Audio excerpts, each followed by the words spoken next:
My name is Howard Trembeth. I'm in the middle of the biggest transformation of my life. I avoided getting married until I was firmly established in my career. Lilith, my first and only wife, was born a month after me. We both celebrated our 50th birthdays earlier this year. We didn't have anything to protect when we married, so there are no nuptial agreements. Lilith and I have lived in this house for 21 years.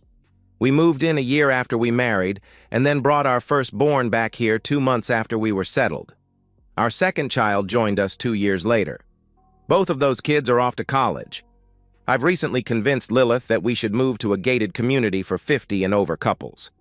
Once we had a firm commitment to our house, we put down a contract and a few thousand in earnest money to hold the new home. Now you understand why most of our belongings are boxed up.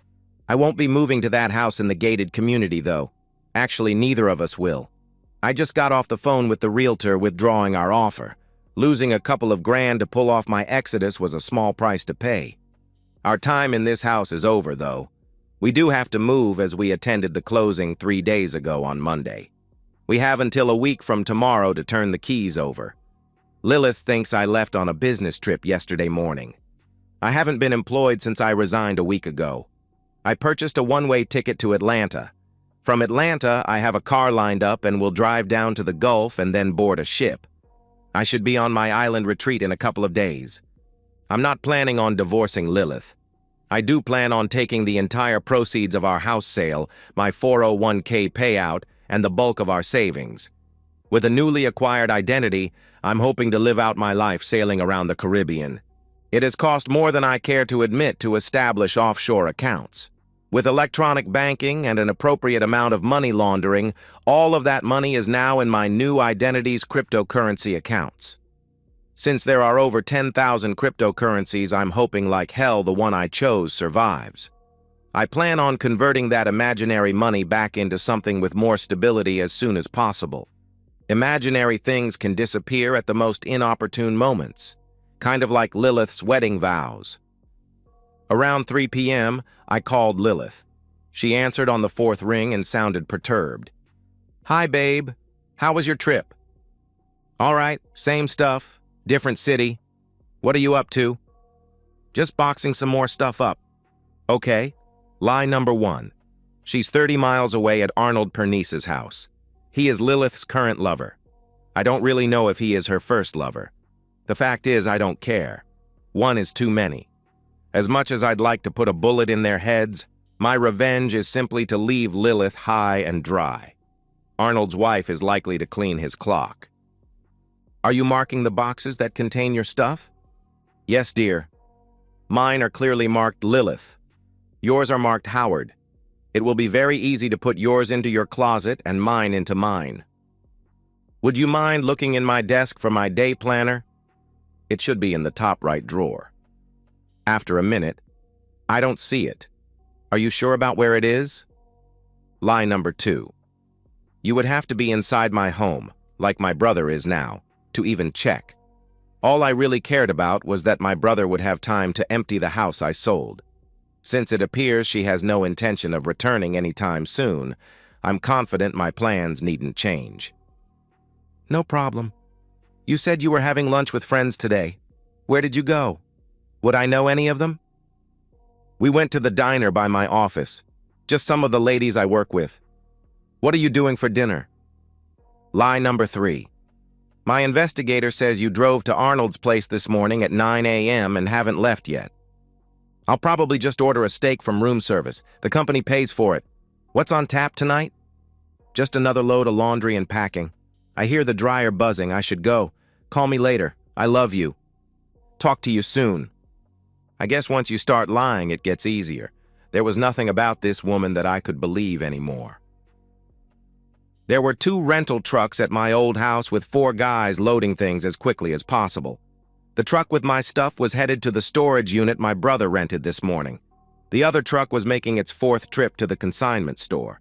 Both trucks were due back to the rental place by 5 p.m. By the time I hung up with Lilith, my old house was most likely vacant. I was waiting for the confirmation from my brother. He had certainly earned the 5 grand I paid him. The overnight package addressed to my attorney was ready to go.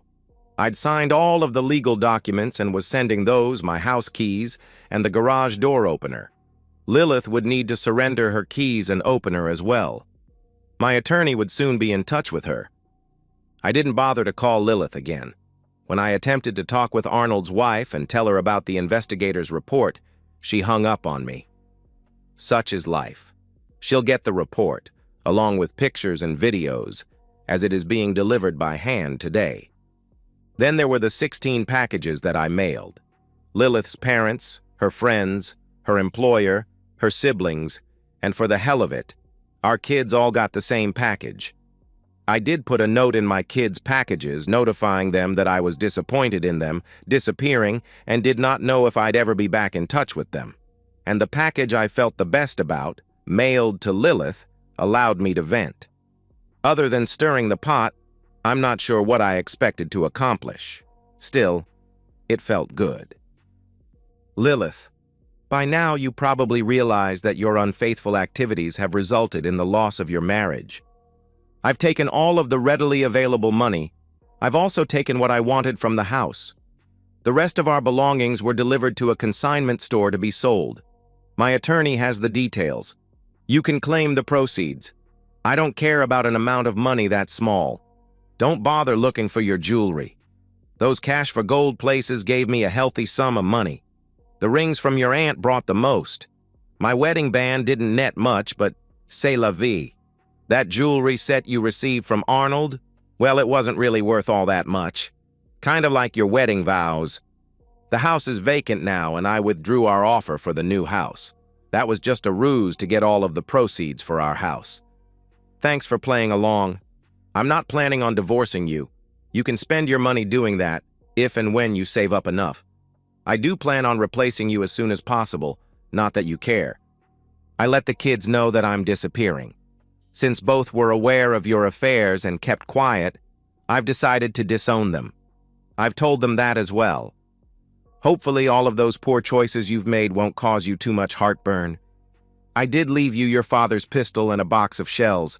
Too bad you were too busy to join me in taking shooting lessons. Oh well, point and pull the trigger. Got it? If you're going to do something drastic, do it carefully. If Arnold had kept his mouth shut, I might never have found out about the two of you. Bragging to that bartender about his intimate encounters was your undoing. What were the odds he'd stop by my brother Steve's bar? Steve said he immediately perked up since there were not too many ladies with a name like Lilith. Karma for me, I guess, especially when Arnold shared that inappropriate photo. When he paid by credit card, Steve asked to see his driver's license. After that, it was pretty easy to get all the evidence I needed. All of this for someone so unworthy? How stupid can you be? Never mind, stupid enough. I hope you weren't planning on leaving me and running off with Arnold. You can still run off with him, but it'll be with him as your companion. Thanks for a few endearing memories, but for the most part, all of the other memories are tainted. Howard. Rather than keep my phone, I tossed it to the homeless guy snuggled up by the dumpster behind the hotel.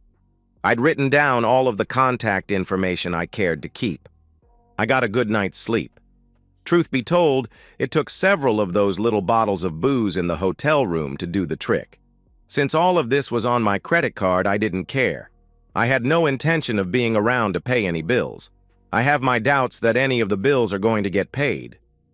Lilith has been a housewife for the last 22 years. She worked until she became pregnant shortly after we married. I had a reasonably good-paying job, so there was no need for her to work. Too much spare time after the kids graduated high school proved to be her downfall.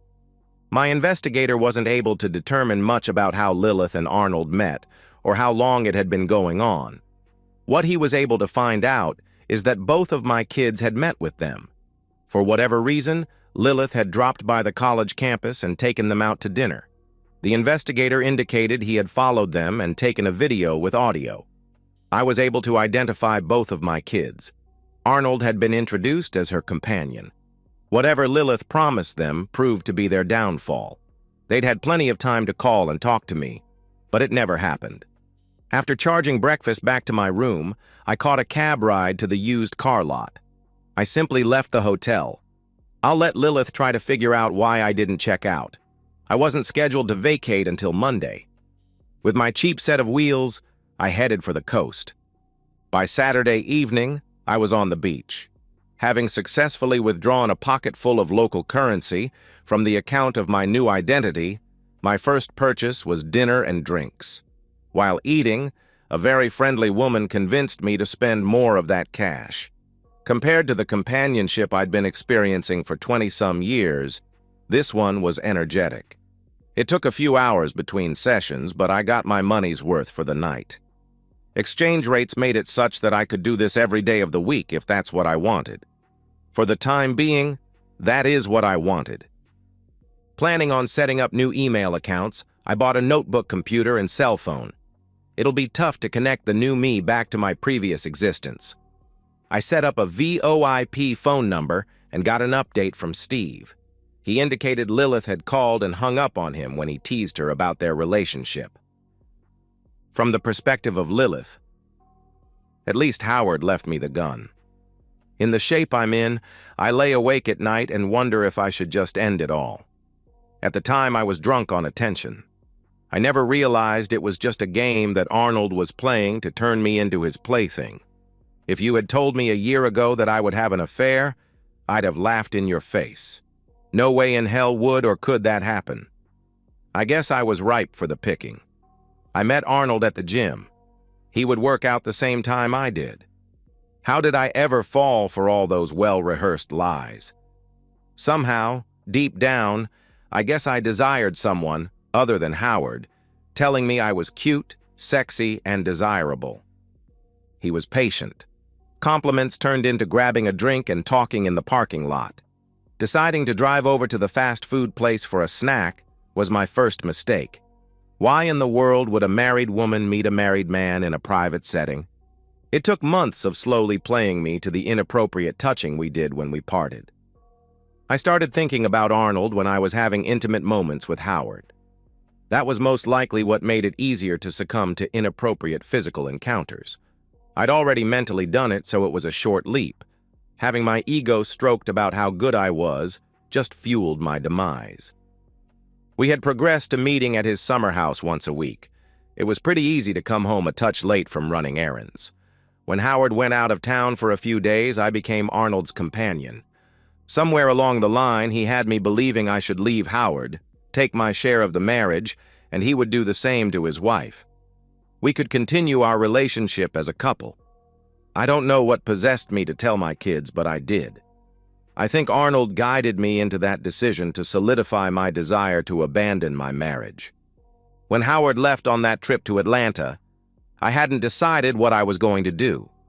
I thought I handled the call from Howard deftly. It was only in the morning, when getting ready to leave, that I read the text from my sister. She'd received a package from Howard with explicit details of my affair. Arnold, Howard knows. Good. You can start the divorce now. But I don't. I shut up because I hadn't decided if I really wanted a divorce. I ran into the bathroom and puked. What have I done? It was about that time that a car pulled up and a gentleman served Arnold with divorce papers. That cheating woman, she's not leaving me with nothing. Take care of your own stuff. I'm out of here. And with that, Arnold drove off. After struggling to get home, I found our house completely empty. I puked in my bathroom too. While slumped over the toilet, someone rang our doorbell. There was an overnight package by the door. I feared the worst. Howard's letter crushed me. I called my kids and told them of the nightmare my life had turned into. Both of them had received packages too. They had video proof of what I had become for Arnold. They were shocked to realize that Howard no longer wanted anything to do with them. I guess they hoped for a chance to explain their reasons to him. I know I did. After picking up some fast food, I headed to the consignment shop. My credit card still worked, which surprised me. Some of my stuff had already sold, and the asshole there said if I wanted my stuff, I'd have to pay a cancellation fee. It was cheaper to buy back just the stuff I wanted. That fast food was no longer being digested. When I called Howard's cell, some drunk answered his phone. The kids had no better luck. I didn't figure Steve would help me, but I had to try. He laughed when I started asking questions. "Tell you what, Lilith, I'll pay you $50 a night to be a topless waitress. You'll need one of those bras that send them your assets skyward. What do you say?" "Screw you, jerk." "Well, don't say I didn't try to help you. Speaking of relationships, I heard yours was given up to someone other than your husband." I hung up on the bastard. This was the longest weekend of my life, sleeping on the floor, then trying to figure out what else I should buy back from the consignment store. The only pair of shoes I had were the ones I wore home that day. None of my makeup made it. I went to the discount store and loaded up on bathroom essentials. I tried talking with friends and family, but Howard had sent them the videos. Not a soul wanted anything to do with me. The call from Howard's attorney was unsettling. The locks will be changed on Friday, whether I'm still inside or not. Apparently, I can be charged with trespassing if the home buyers wanted to go that route. On Thursday night, I loaded my worldly belongings into my car and slept in a cheap motel. The snot-nosed kid acted like I was a troubled woman. I had become homeless. I knew we had bank and brokerage accounts, but after reading Howard's note, I wasn't expecting to find any money. It took a long time at each institution to convince them I was entitled to have access to the accounts. I couldn't rent a cheap apartment with what Howard left me. Thankfully, he hadn't canceled our credit cards. If I watched my spending, I could live on those credit cards for a year, or until they were revoked. My calls to find a divorce attorney only added to my pain. I didn't have enough money to retain a lawyer. Not one was willing to take the case on a contingent basis. When Arnold called and told me he had no place to stay, I laughed at him. He suggested we get together for a miserable companionship. I told him where I was staying. Leaving the door ajar, I sat and waited in my car. I left Arnold a note telling him to get undressed. A few minutes after he entered the room, I returned and opened the door to find a naked Arnold staring at me. I remember what Howard told me: point and pull trigger. I shot once, and the bullet was almost perfectly positioned between his eyes, even though I thought I was aiming at his heart. I flushed the note down the toilet and waited for the police. The officer I spoke with seemed skeptical when I told him that I returned to find a naked man in my room, and before I recognized who it was, fired in self-defense. Make my day law, you know. They confiscated the gun and escorted me down to headquarters. I was allowed to leave, but 2 days later they arrested me for first-degree murder. I forgot that there was a record of that phone call and they believed ambushed Arnold. My court-appointed attorney can best be described as being inexperienced. I wasn't holding out much hope for being found innocent. At least my money and housing issues were put on hold. The challenges in prison were overwhelming. I found myself in situations I never could have imagined, forced into uncomfortable and degrading circumstances. After several nights of intense emotional and physical distress, I reached a breaking point. When confronted by a fellow inmate who was attempting to dominate me, I defended myself violently. I stabbed her and fought back with everything I had. That got me out of that cell, but unfortunately, into solitary confinement. I may not have to worry about the outcome of my trial, as my former cellmate let me know I was in serious danger. When I asked where my dinner was, the guard told me I needed to comply with his demands or I'd starve. After being forced into a humiliating situation, I received my dinner plate. I wanted to die. "Hey, Steve. It's Howard." "What's new?" "You better sit down, Howard. Lilith shot and killed Arnold, then tried to commit suicide. She's in a state mental institution." It was surreal listening to Steve describe Lilith's ordeal. "I'll talk to you later, Steve. My head is spinning." My attorney said he would investigate and I should wait for his analysis. Would I have anything to fear if I returned home? How do I go about getting my money back into the country? He told me to sit tight for a few days and he would confirm what Steve had told me and what my options were. Walking down near the beach, it didn't take long to find companionship for the evening. I was enjoying my newfound freedom. After a couple of hours of entertainment, I eventually retired for the night. It was a good thing I had all of my valuables in the room's safety deposit box. Still, It was money well spent. I couldn't remember her name, but maybe I'd recognize her on the street. Next day, having failed to find the previous night's companion, I found another willing woman. This legal arrangement was working well for me. At a much reduced rate, this new companion provided brief entertainment. I am addicted to these encounters. I don't think about my previous life at all when engaging with these women. I once read that money couldn't buy happiness. Money can buy ice cream. Ice cream brings me happiness. There seems to be a disconnect. Same with companionship. Having a loving wife was nice until she wasn't. Helping these single working mothers seems like the humanitarian thing to do. It has been almost 9 months since my attorney told me I could return. I just don't think that's going to happen. I haven't missed many daily encounters since that first one. Some days I sample various available companions all night long. At lunchtime, when they see me coming, they show interest. Apparently, I've been overpaying, but not in my book. One time I tried 2 companions at the same time, but found it less enjoyable. Nothing ventured, nothing gained, I guess.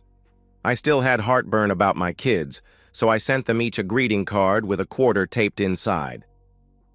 The next time you are faced with a tough decision, I hope you can find the inner strength and courage to do the right thing. If not, here's a quarter you can flip to help you make your choice. Keep it. It's all I'm leaving you. Lilith is considered mentally unstable and remains in the state institution. Murder charges never go away, so if she ever gets better, it's only going to get worse. And so, we've reached the end of today's story. Was it what you expected, or did it take a twist you didn't see coming? I'm curious to hear your thoughts. Share them in the comments below, and let's get a conversation going. If this story kept you hooked, make sure to hit that like button. And if you're new here or just haven't subscribed yet, now's the perfect time to join our community. I bring you fresh, captivating stories every day, so click that subscribe button and turn on notifications so you never miss out. Thanks for watching, and I'll see you in the next one.